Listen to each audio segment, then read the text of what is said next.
Hey guys, how's it going? We just got back. I just got back from the Northwest Flower and Garden Show, and the amount of comments that came through saying if I don't go pick up a tree peony, and if I do not go bring a suitcase home full of all the things that you guys would have my head on a stick, basically. So I, I left a few things at the hotel and I decided that other things were more important to bring home. So if you watched my video where I went to the Northwest Flower and Garden Show, I picked up this, well, you didn't see this actually. I talked to Kathleen from Peony's Envy and she gave to me a beautiful tree peony. So Kathleen gave me the Snowy Pagoda tree peony. And you guys, I am so excited to get this peony in my garden. Tree peonies are really hard to find. I've had a couple people say that they find them very easy, which I'm very happy for you because I'm very jealous. And they're very, very hard for me to find. I don't find them locally. Nobody grows them here. Nobody sells them here.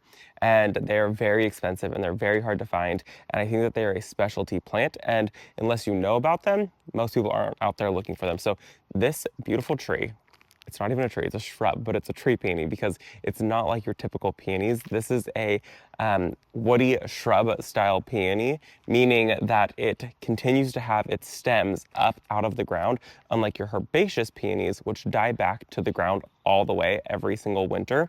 So this one, you will always have some type of interest in the wintertime. It will just be your stems. But unlike your normal peonies where you're like, okay, where did I plant those guys? Where are they at? You will always know where this one is. So specifically with peonies, their growing zones 4 through 8.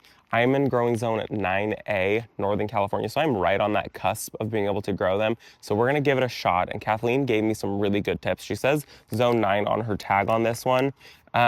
Which we always just kind of in zone 9 take everything with a grain of salt because zone 9 is like from Sacramento, California, all the way up to coastal California and a ton of Florida and all totally different climates. And so I always take zone 9 with a grain of salt, but there's a lot of things that are not in zone 9 that I can grow, and I can grow quite successfully if I find microclimates in my garden, and that's what I'm gonna do with this. So most peonies do prefer a lot of sun, and this is no exception. This does prefer a lot of sun, but in Northern California, 9A, I'm going to be giving this afternoon shade. So from noon on, this will be in the shade, no sun. It's only gonna get morning sun. Our afternoon rays are just way too intense here. So I don't think it will thrive in that. Actually, Kathleen told me, she's like, afternoon shade, only no afternoon sun for this guy. This one gets quite large. It gets 5 feet tall and wide, which is about the average size. There are some that get about 6 to 8 feet tall and wide, but that is also the 10-year growth. So they're not extremely fast growing plants, but they are so beautiful. The blooms on these aren't like your normal peonies. They get like dinner plate size. So they are absolutely massive blooms. These things are going to be huge in the garden. They are a showstopper.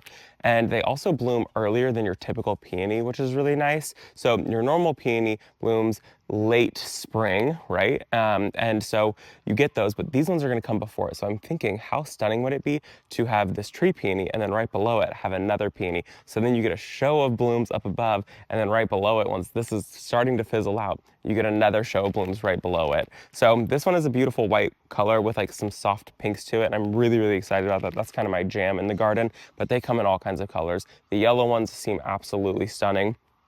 They are native to China. So I guess they have them absolutely everywhere in China. And I guess like how we grow poinsettias here in the United States or have poinsettias for Christmas, they have tree peonies. And so I guess that they are absolutely everywhere, but they're just hard to get our hands on here in the States. So that is a great example of why tree peonies are so hard to find for us. They just don't come over very often. And I just don't think that they're known enough in the garden world. And so I'm very excited to make this video. So the flowers on these get 6 inches wide and about 4 inches tall. That is a big flower. Like, that is a massive, massive peony. And she was saying that first year I should be able to get maybe 1 or 2 blooms, but they will be like underwhelming blooms. They'll be small blooms, which she held up a hand that was this big. And I was like, that's still a big flower. So I'm really hoping that I get some blooms this year on it. Another thing with your tree peonies is you want to plant them really deep.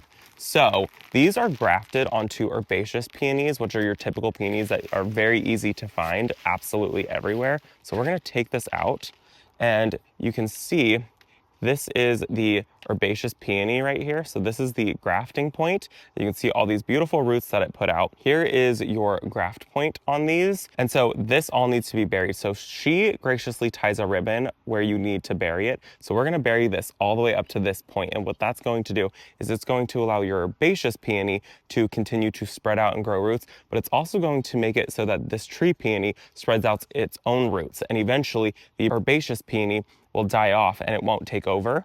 And so you really want to make sure that this is planted as deep as possible. And so I'm very excited to get this one in the garden. We'll get it planted nice and deep, nice and snug. So we have a very deep hole that we need to plant. And she says that you want to make sure that you're planting it as deep and you're not putting any pressure on these roots. Peonies in general just don't like to be moved, and so to do this, it's kind of a shock to their system. They like to just kind of be left alone and in place. So I'm going to be going in with holly tone. Peonies really do prefer something that's a little bit more acidic. If you don't have something that's acidic, you can also just go in with something more neutral like a plant tone, but because I have this on hand, this is what we are going to use. So with your herbaceous peony, the ones that die back to the ground, they will have maybe the occasional piece that pops up. And so if you see anything pop up directly from the ground, it's probably going to be an herbaceous peony, and you do want to cut that back because what's happening is your peony is starting to revert back to its rootstock. And so you want to cut that off so it sends all of its energy into your tree peony. You don't want it to be attached to coming out of the rootstock because that is really that's not going to be good at all. So I do see a couple buds from under here. So I'm going to assume that this bud is going to come out with a branch, but we're going to bury this bud underground. So this bud I expect to come out this spring. So this one I will leave.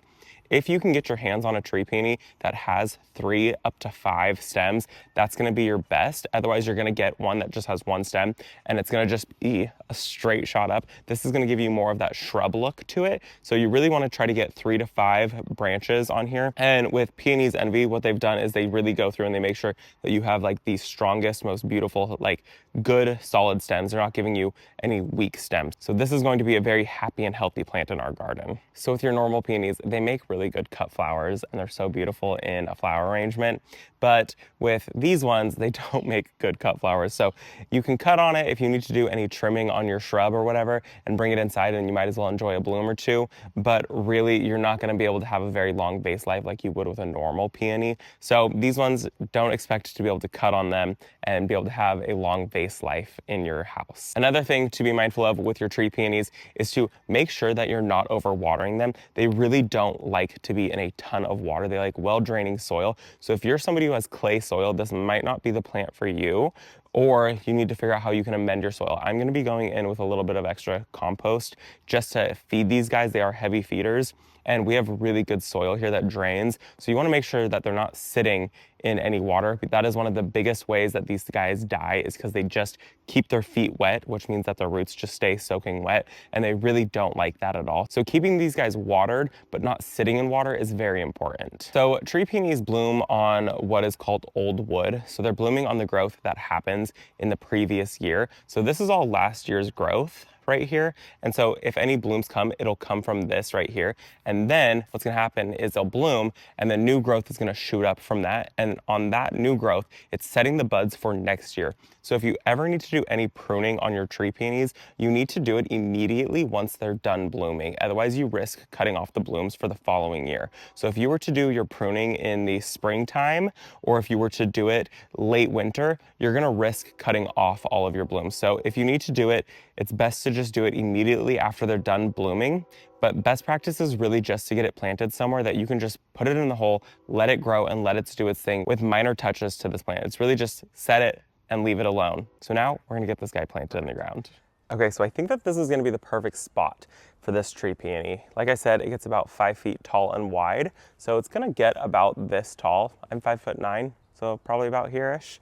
And I think that's gonna fill out this space really nicely up against this fence. There's nothing that is like permanent structure. So in the wintertime, this is what it looks like here. There's not a whole lot. So this is going to lend with just a little bit more interest in the garden.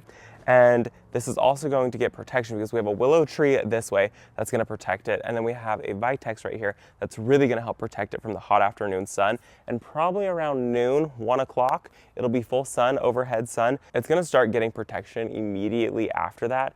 And it will be fully protected because of the fence. There won't be any sun being able to hit it. So this, I think, is going to be an ideal spot for this tree peony. Let's get it planted.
Well, we got the peony all planted.